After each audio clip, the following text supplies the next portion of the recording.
We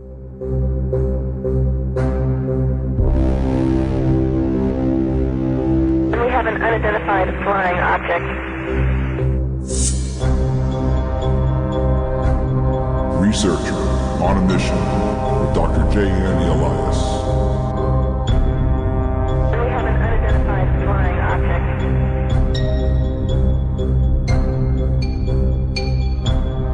Welcome back to Researchers on a Mission Radio. I'm your host, Dr. J, and of course, my co-host all the way from London, Johnny Webb. And today, of course, we always have a fascinating show for you today. But today's different because we have a two-part show for you.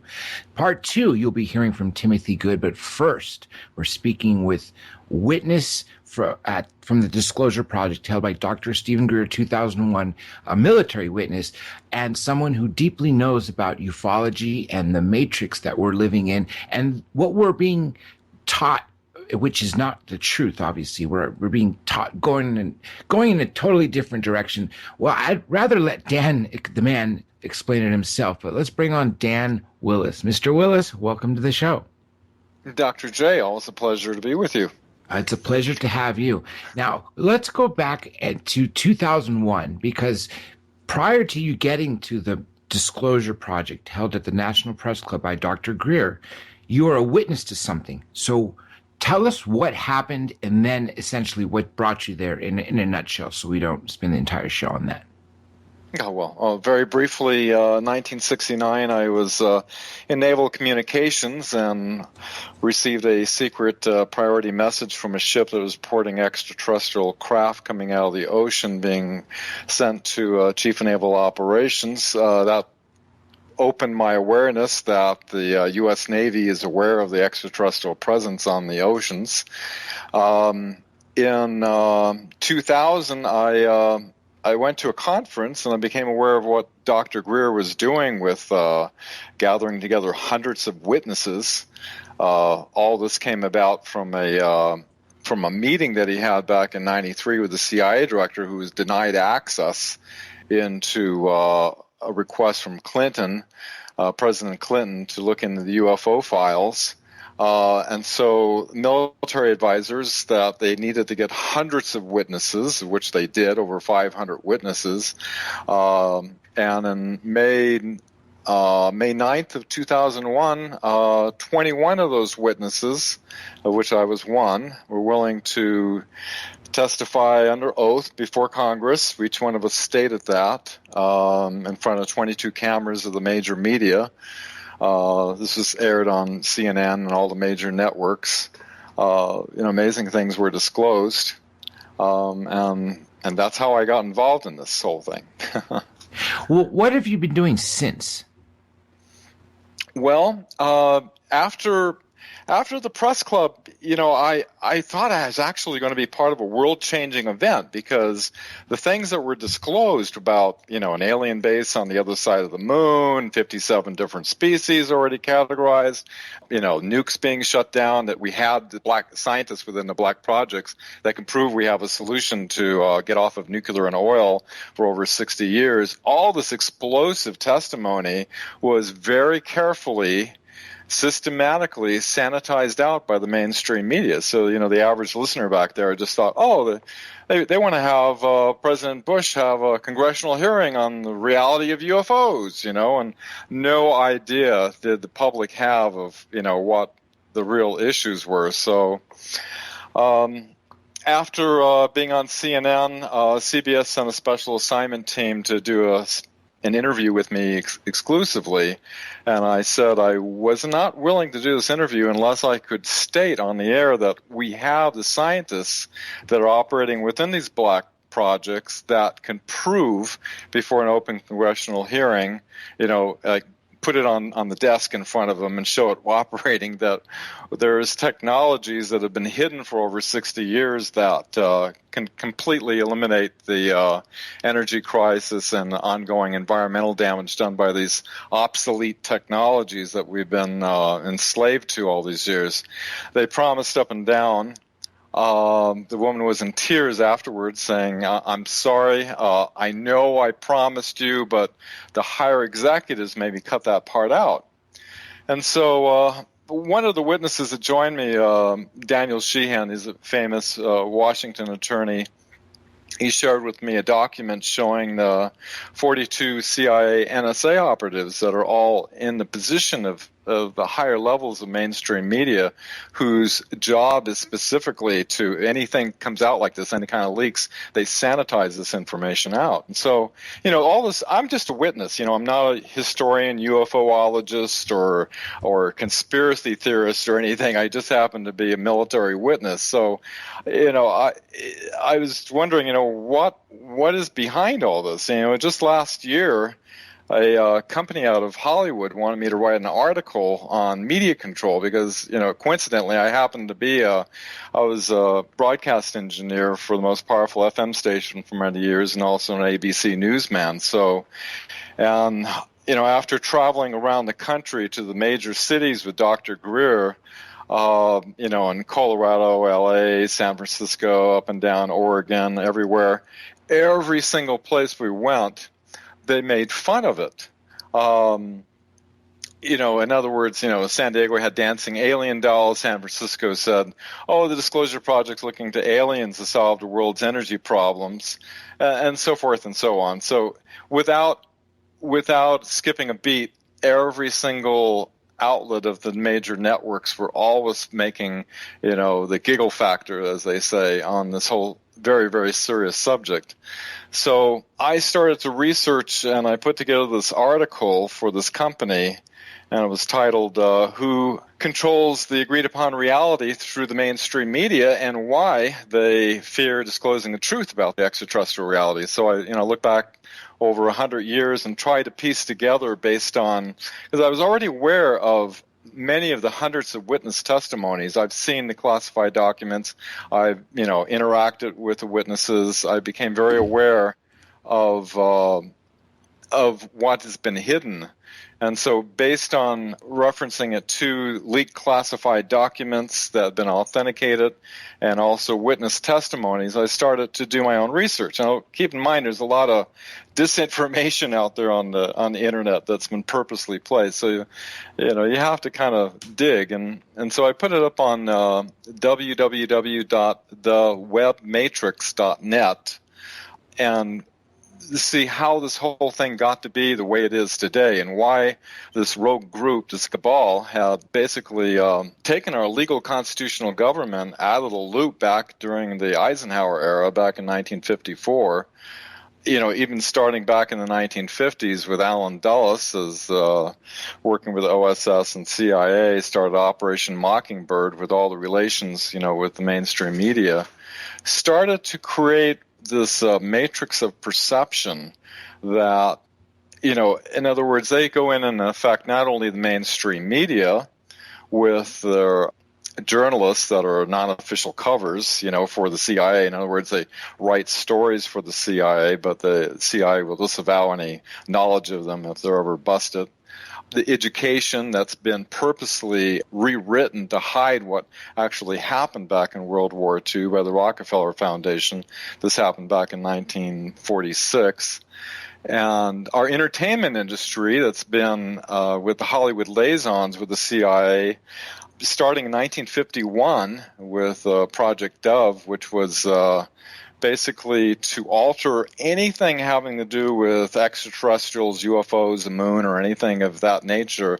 They have their people go in and modify the scripts, and since the day the Earth stood still in 51, every single extraterrestrial movie you've seen has been altered with the intent of putting a certain what they call the engineering of consent.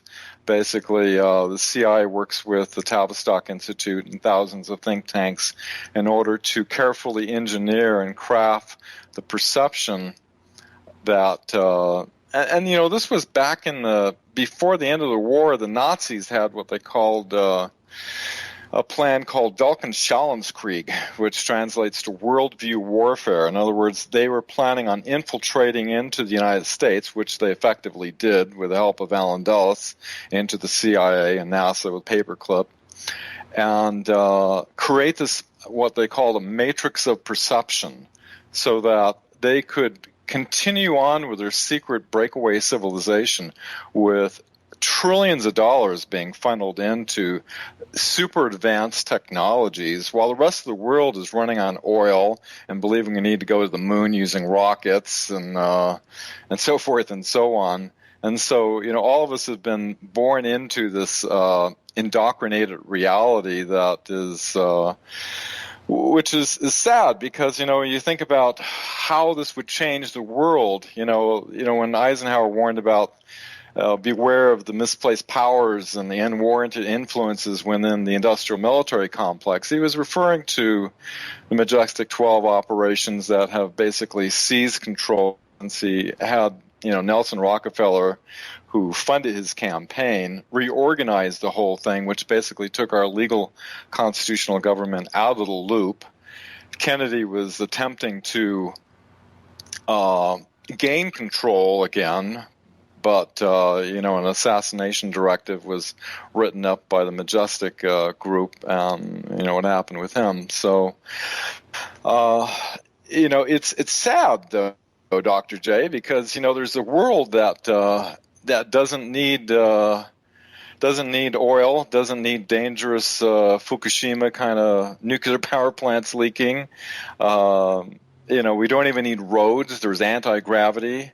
For over a decade after the mainstream media basically sanitizes all this stuff out, I volunteered with Dr. Greer to meet with scientists and inventors, and we had a database of about 300.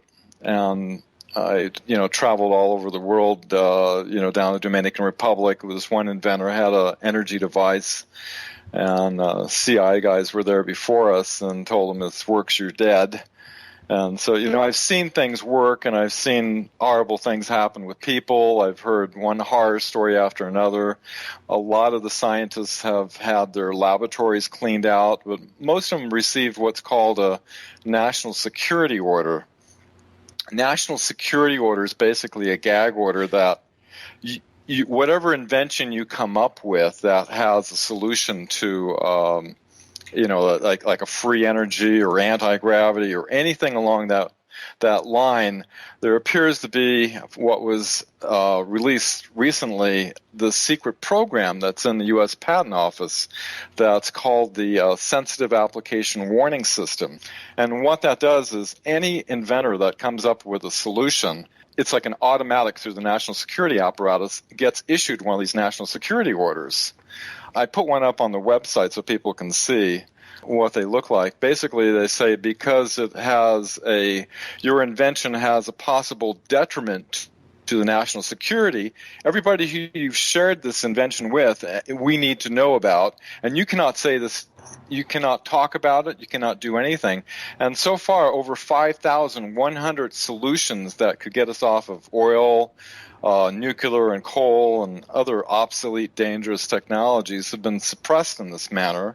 So it's like they hold the whole world captive with still making money off of these obsolete technologies while they have this breakaway civilization, as Ben Rich said back in 93, anything you can imagine we already know how to do, but it would take an act of God to ever get it out to benefit humanity. And that's the reason why I do these shows, is because, the people have the right to know the truth, and humanity can do a lot better than being completely interfered with by this cabal group.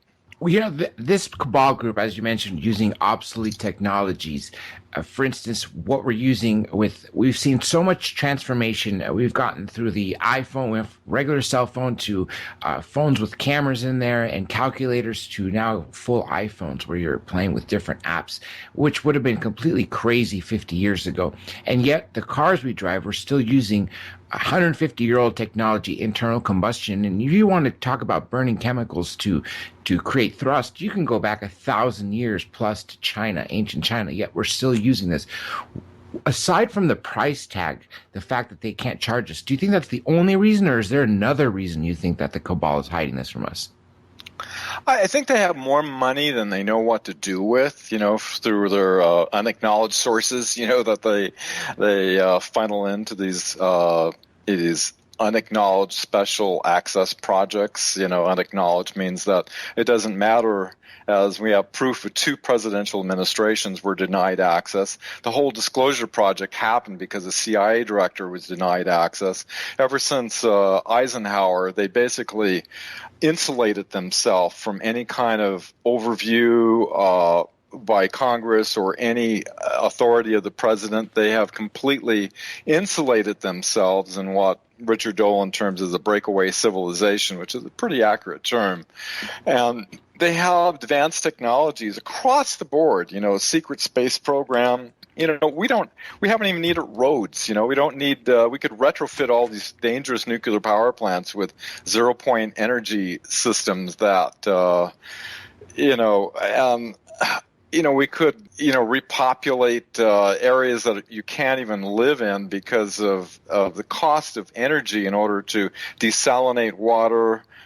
Just everything you can imagine on life on Earth could be affected by the release of these technologies for people to be able to use instead of I think it's, to answer your question, I think it's more about maintaining control. And this global elite, there's always been people throughout history that felt like they are the, royalty or whatever, the entitled few that would make the decisions for the rest of humanity, and that they kind of view humanity as just as their resource to do what they choose to do, and you got that mindset going on, and I think.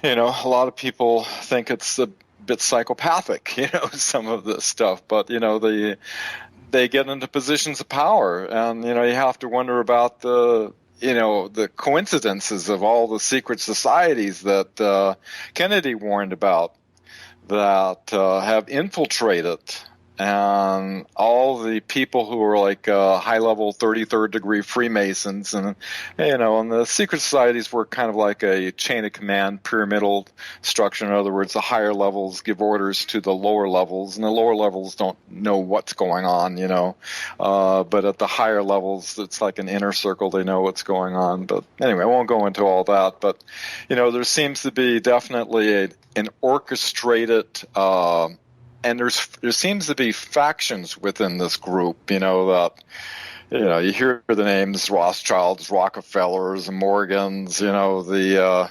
Nazis, all this kind of seems to culminate in kind of a group cabal interest that is somehow working with each other within these black projects, in which using national security, as Edward Snowden says, there's basically 2 governments. There's one that we believe that we elect, and there's the other one that's operating in the shadows, the shadow government behind it.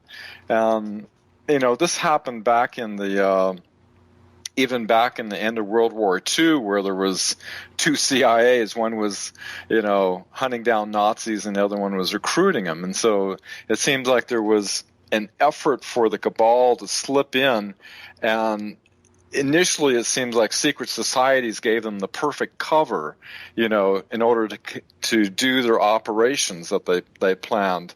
But when they created the intelligence agencies back in 1947, the Roswell event and National Security Act and all that going on, it gave them the perfect cover.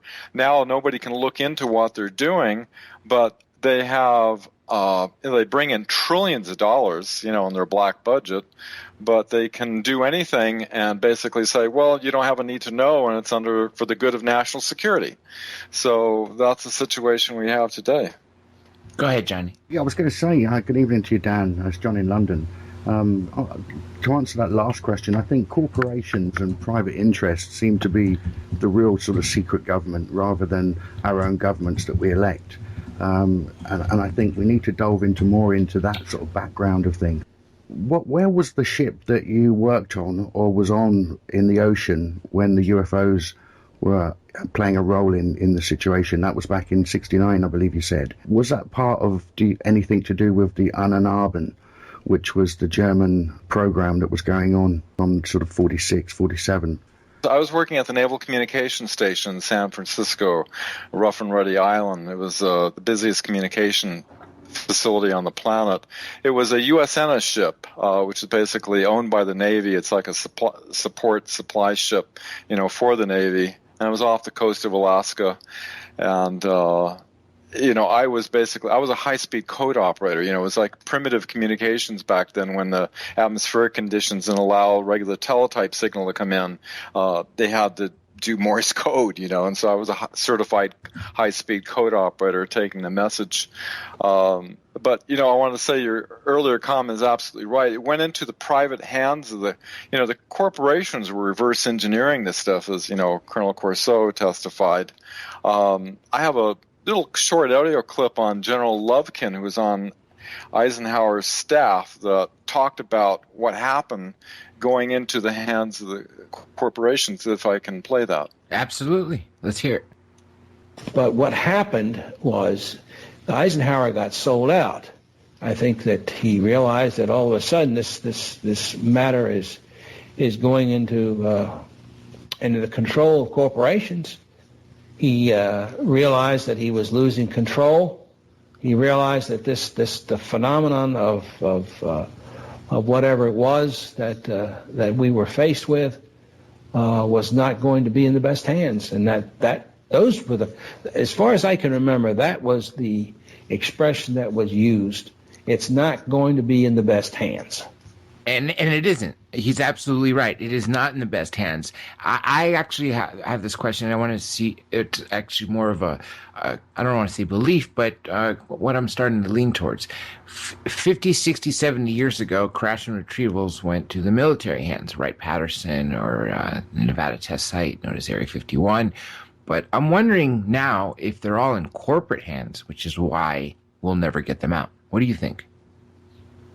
Well, the corporations that were all tied into this. Interestingly, before we went to Washington, I sat for 4 hours with the president of Lockheed International and watched the 4 hours of the executive briefing document that we provided to meetings that we had with senators and congressmen up on Capitol Hill after we did the National Press Club. I was trying to get him because, the Lockheed was heavily involved in all this, there's CIA contracts, but unfortunately, he wasn't willing to, but he was very interested, what was watching.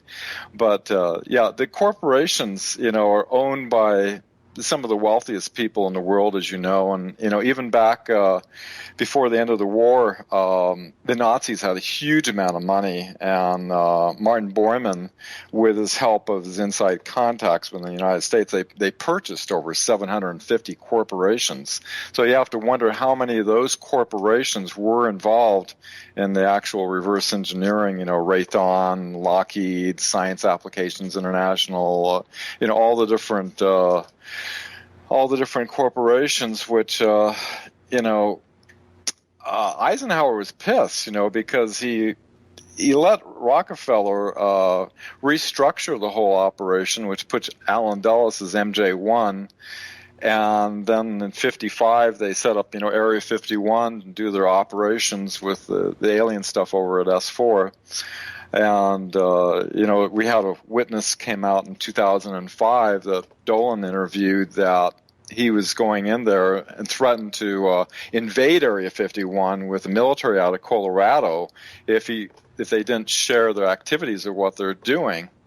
But, by the time end of his his farewell speech that he gave, and then he briefed Kennedy on the whole situation. And Kennedy was well aware going into the presidency, being an Office of Naval Intelligence and a very close friend of James Forrestal, who was one of the original Majestic members that they murdered because he was threatening to, reveal the truth to the public. But, so, you have to look back in order to figure out how did we get to where we are today.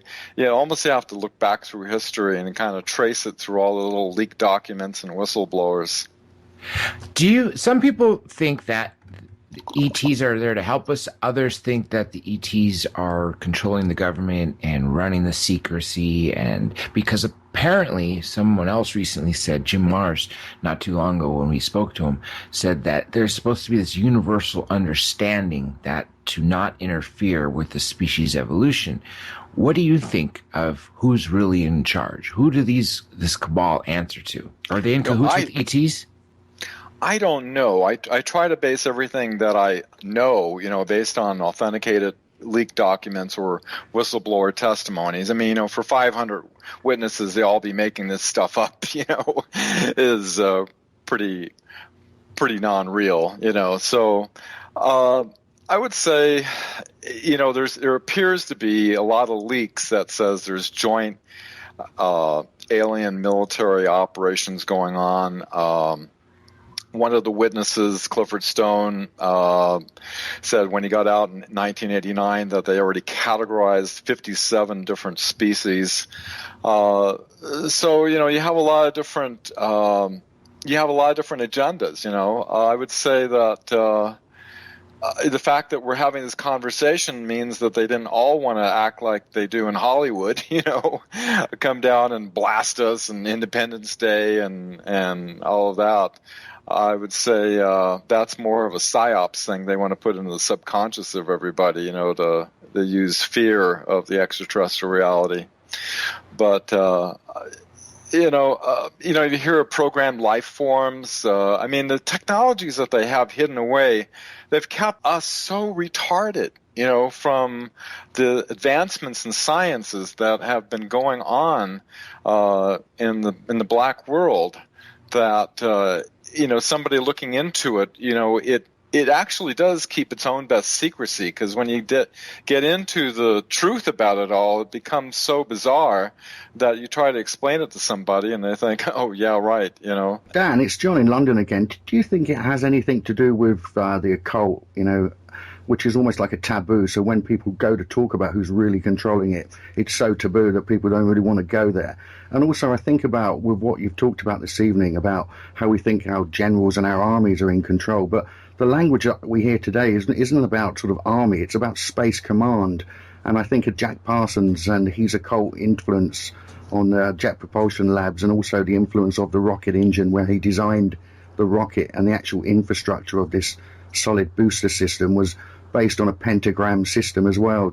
Can you sort of give us any more information on that? Is it something that you've come across, or what's your feeling on it, Dan? Oh yeah, one of my favorite areas of research. Absolutely, yeah. The occult is deeply embedded all this stuff. The Nazis were heavy into the occult, obviously, and the Rockefeller Foundation took all that out of the history books. You look at all the people that, you get into the high levels of secret societies, like the Freemasons, and, I've been in the Rosicrucians since 76, studying, teachings from way back. The thing is that when you get into higher levels of understanding of the occult, which means hidden, doesn't mean necessarily, satanic sacrifices or anything like that. It means that you have a greater understanding of the reality of the space-time matrix and consciousness and the whole interface with it. In fact, I think they're rather afraid right now because as Zabrinsky, the National Security Advisor, said, there's because of the alternative media, thank you, Dr. J, there's this global awakening happening right now. And, science has shown that we're all, connected to a collective consciousness that helps create this agreed upon reality, and that it has a holographic nature, and that it indicates that each one of us has an ability to affect this collective depending on what we believe and what we give our consent to. And this is why I believe the occult operations are working in a sense to create this perception matrix, or like in the movie The Matrix, through the mainstream media, the education, and the entertainment industries, that what they do is, as they did back in the 40s, they specialized on the engineering of consent. So, if the CIA, which is operating, which is in control of the mainstream media, with their think tanks is engineering consent. In other words, so long as we believe there is justification for doing certain wars or doing certain actions, it's very carefully crafted to engineer the consent in our minds.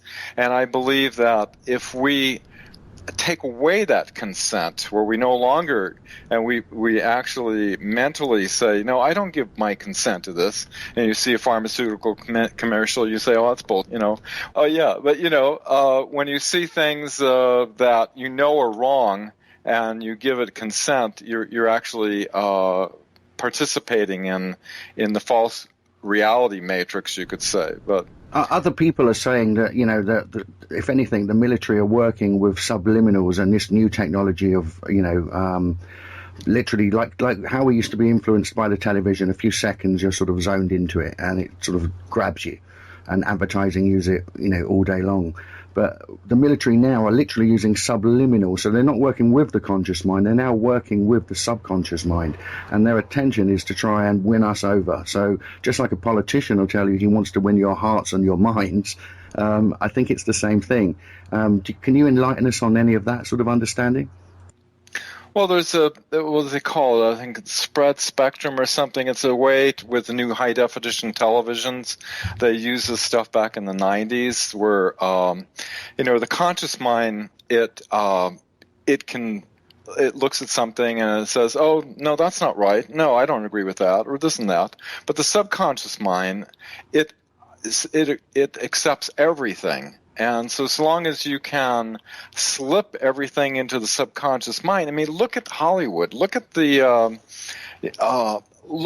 amount of violence of people, the program of people killing and hurting other humans, constantly being barraged, usually delivered through a myriad of crime dramas. You're constantly seeing imagery of people hurting and killing each other constantly on the movie, entertainment, and everything.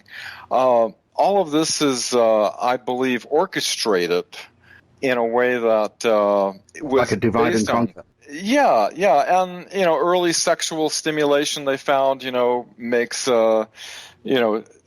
children, like neurotic children, easily susceptible to domination and control by an authority. So it all goes back to Tavistock and their interface with their thousands and billions of dollars and think tanks working in unison with the CIA and Stanford Research. It's called Agenda 21. Do you know about Agenda 21? Yes, I've looked into it a little bit. And it's basically a UNESCO program that runs all around the world with every school, and it talks about taking our children as citizens and unteaching them what our parents have taught them, so that we can introduce them into a new society, a new world order in a sense. And it's a sort of doctoring program that runs, but in the education system. The famous Pink Floyd song, The Wall, teacher, leave them kids alone. It was sort of based on that sort of understanding from the 60s. Yeah, I think a lot of people are waking up and are becoming aware of this reality. You see it everywhere. This global awakening is happening right now. Most people understand that we're not alone in the universe. There's thousands of UFO reports that get reported. I've had them fly 100 feet over my head. I've seen them a number of times, whether they're ETVs, like extraterrestrial, or alien reproduction vehicles, which we know they have. You don't know which is, because some of the technology is so advanced. Even after the press club, we had Gary McKinnon over there in the UK that hacked in and saw it had non-terrestrial officers, in some of the NASA. To put that non-terrestrial officer into perspective, if anyone's ever seen, the movie Close Encounters, when you see Richard Dreyfuss go in there and then get accepted, and he puts a red suit on and black glasses and a cap, and they all walk into the ship, they're the off-world officers. And you had the famous astronaut, I forgot his name, not Buzz, but the other, Buzz Aldrin. And he says, look, that he slipped up once and said when Buzz was on Mars, and he went, oh, I meant the moon. He made a statement like that, this astronaut. And then you've got like Buzz Aldrin himself talking about sort of the moon Phobos, or one of these moons around Mars, having a monolith on there, and he went into quite some detail about it. So I think it's quite possible that we do have off-world officers. Back to you, Dan. Yeah, most likely. You have to imagine, they had technology of flying discs back in the 40s, so the technology is so far in advance, and I think people are starting to wake up and see that. The trouble is, how do you they have their grips on the media, which most of the people, watch television and whatnot. They have their interface with Hollywood, and they have with the education system. You can be on the media and they'll sanitize you out. You can go on Capitol Hill. I've met with senators and Congress people. Basically, nobody wants to touch it. They're basically all out of the loop, and so they don't have access to any of this stuff. And so this operation has pretty much insulated itself from anybody going in and trying to, upset the cart on the whole thing. It seems that the only way that, in my own research, is more going into the occult, I guess, has to do with affecting the collective consciousness. And for people, to do their own research. You can look at my article on thewebmatrix.net and, do your own. There's so much disinformation out there, but there's a lot of hardcore, solid information out there that shows this reality. And once a person becomes aware that this reality is something that they've been, it's like, what was it? It was Robert F. Kennedy. He said, I found out something I never knew. I found out that my world was not the real world, unquote. And I think that's what is going to have to happen to a certain percentage of the population that will kick this, what do they call it? Like the 100th monkey, it's like critical mass, where it's going to be such an awakening that the deceptions are going to become transparent and no longer going to be acceptable. And people are going to start saying, hey, it's time that we let go of nuclear power plants and gasoline and, and all these things that we've been falsely indoctrinated into, and let's work together as one human race and expose the things that have been done for the few that have affected the many on this planet, for the good of all humanity and for the future of Earth. We got about 15 minutes left or so. So when I ask you this question, if you want to go into other specific points outside of what we ask you, by all means, what do you think it's going to take for us to tip over the lid of disclosure to finally, because I don't think POTUS is ever going to get on the podium in front of the White House lawn and just say, oh, we've been lying to you for 70 plus years. We have crashed discs and bodies and have proof, and a lot of people died, and here you go. I don't think that's going to happen, but some people believe. What do you think it's going to take to tip the bucket over? Well, it's kind of interesting. Bodessa, talked about, his regret is not having disclosure, that tweet that just came out. And also, Jaime Maussan, who I was with in Mexico, he's coordinating an event on May 5th to show these Roswell slides. You've heard about that, where they have these authenticated 1947 slides showing pictures of President, it was General Eisenhower at the time, and showing the recoveries of the alien beings from the Roswell crash. And this is like highly authenticated. So that's coming out on May 5th this year. So all these different little elements are like leaking out all over the place that will help force disclosure. I know Stephen Bassett's been working diligently, to try to do it through regular traditional channels. I think it's just going to be a collective critical mass awakening that people just aren't going to buy into it anymore. Earlier when we were talking about propaganda and other media subliminal messaging.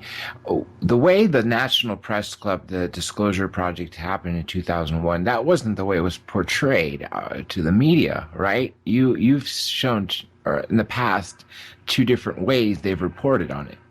Do you still have those?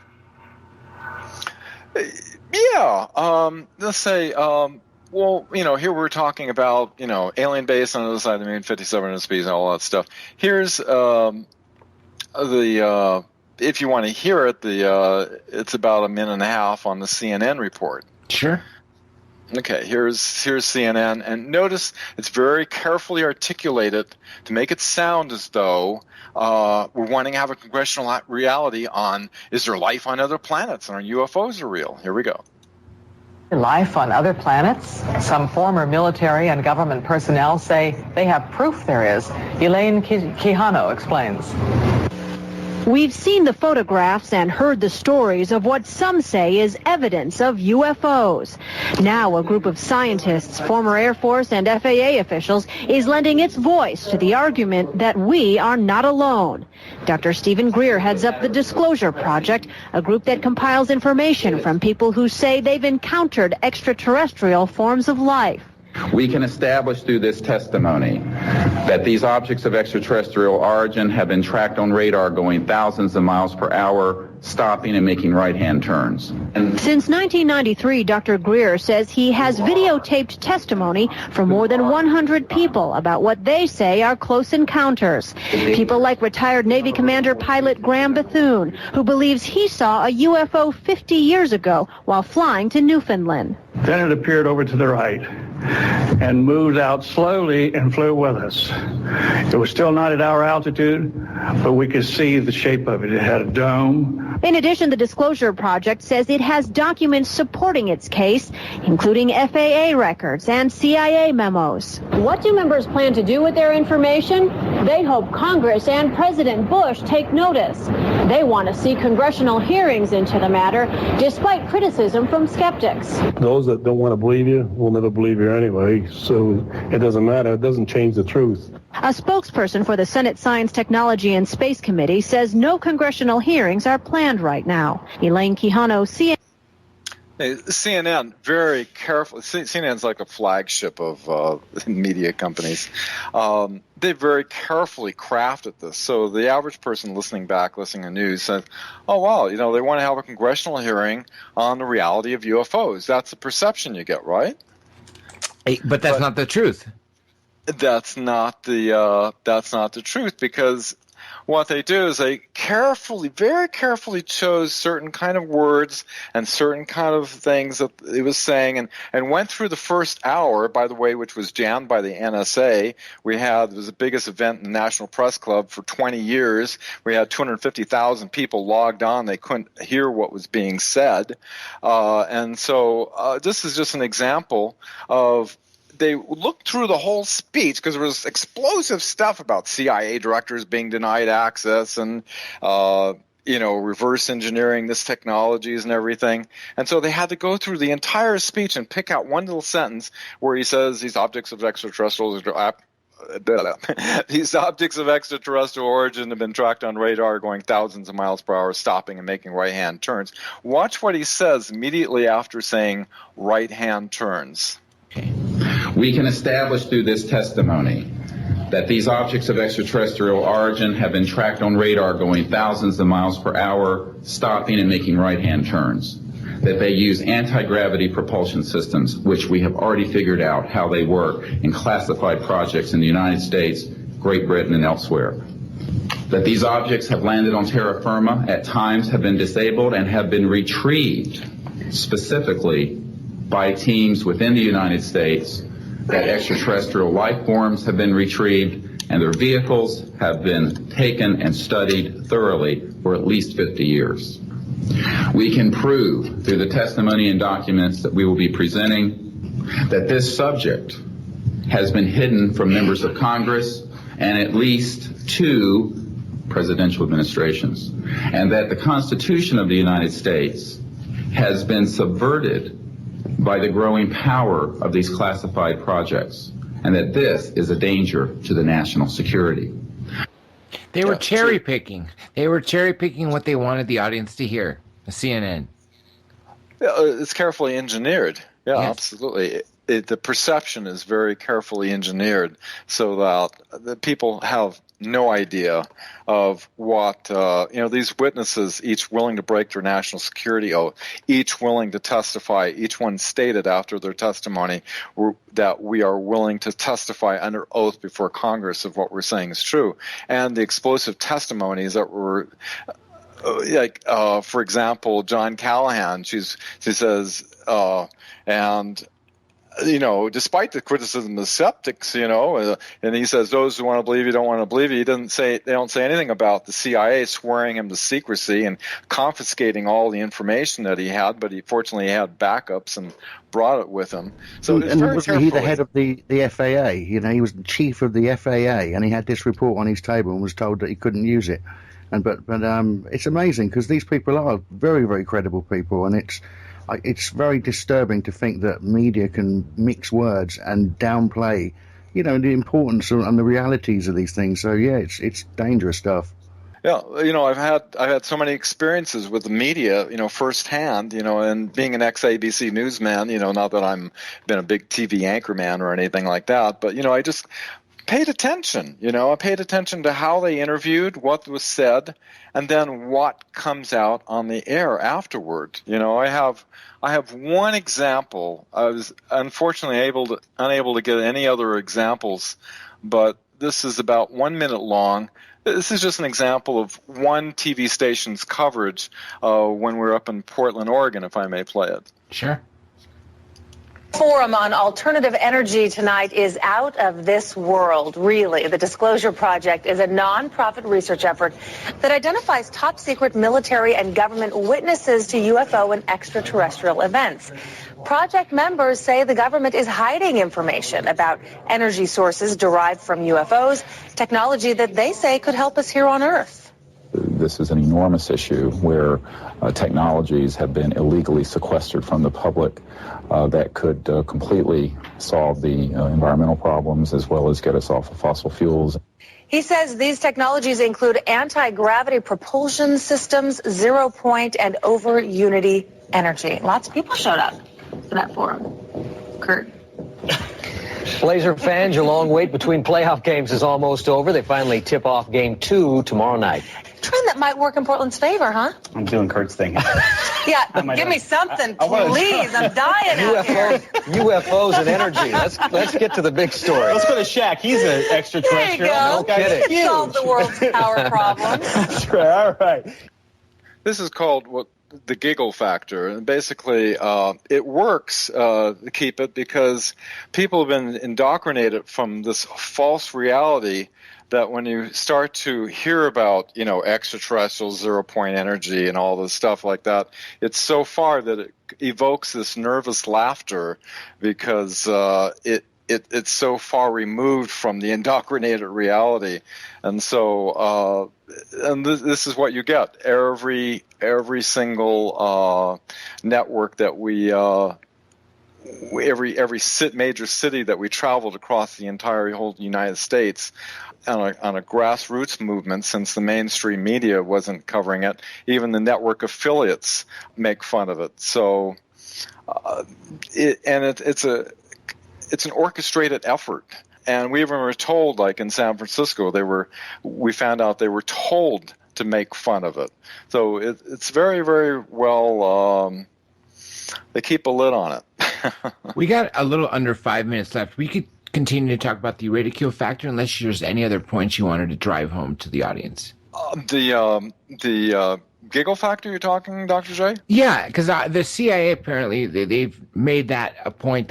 Some people even linked up the National Enquirer, not the National Enquirer, the Weekly World News that shows alien meets Hillary Clinton or those articles. And what they would do is they'd mix in a real story with all those fake ones to ridicule it. So it's been in place. But I wanted to ask you if you wanted to speak about that or if there's any other points you want to drive home in these last couple of minutes we have left. Sure. On the webmatrix.net, I have a bunch of examples. The man who owned the Weekly World News was trained at the CIA counterintelligence. You know, it's like Hillary has an alien baby, and Clinton's a new ambassador for Mars, and, you know, and they found Hitler trying to work with Saddam Hussein, and, you know, all these little discrediting stories. There's basically what the CIA calls DDT operations, which means decoy, distract, and trash. So you set up some ridiculous story, these right out to your checkout stands at your major markets and things. You have these tabloids, and so the people look at that, and it's very effective because they think, oh, that's just stupid nonsense. And so when somebody begins to talk about it, they just automatically in their mind just think of it, oh, this is silly ridiculousness, and so it works. One thing I've noticed is obviously the Weekly World News is gone, and now we have less and less skeptics showing up on UFO TVs. Do you think that's big progress for us, or that was just going to happen because they finally realized their rational and reasoning wasn't right? Well, the mainstream media is a powerful force to be reckoned with. You know, it's getting a lot of information. A lot of people are coming out. At the same time, they're very worried about it, and they're even hiring people to, you know, military sock puppets, trolls and shills by the CIA and NSA that are out there putting, you know, information to counter the information that people are sharing and saying, oh, no, that's all nonsense. That's not real. You know, eat your Monsanto GMO corn. It's good for you. It's here's the proof, you know, and, you know, it just, there's a war going on for your mind right now. And they are trying to do damage control on the internet with these perception management teams. So, you know, the alternative media is a very powerful outlet right now that's letting whistle myself, which I'm a very minor, insignificant whistleblower in the whole scheme of things. But, you know, the more of us talk about this and share it and look at the core evidence, I think the more awareness it's going to bring. I absolutely agree. We need more whistleblowers and more people to be talking about it, especially if you're a witness out there. Now is the time to come forward. Dan Willis, you've been an excellent guest. As always, we've had a fascinating time with you. Do you have any final statements you'd like to give to anyone? Just, you know, check out the article I had to write, which is at www.thewebmatrix.net. And, you know, don't believe anything you see. Just, you know, do your own logical research and compare the facts and make your own decision and then share the truth, whatever you find out. And that was everybody. Dan Willis, he witnessed at the Disclosure Project held by Dr. Greer 2001. Sadly, not too long after that was 9/11. Stay tuned for Timothy Good, an hour with him from London. He won last year the British Lifetime Ufologist Award, Lifetime Achievement Award. And of course, he's written a new book called Earth Alien Enterprise, which you'll hear so much more. And of course, check out our website, drjradiolive.com, where you could see who's coming on next, as well as you could make contact so you can have particular chance to speak with certain people. And we do take guest requests. And of course, older videos do get uploaded. We are swamped by them, but each and every one will be there soon. So everybody stay tuned, and you'll have another great hour. And again, check out Dan's website, thewebmatrix.net, and of course, drjradiolive.com. And we'll be right back in 2 short minutes.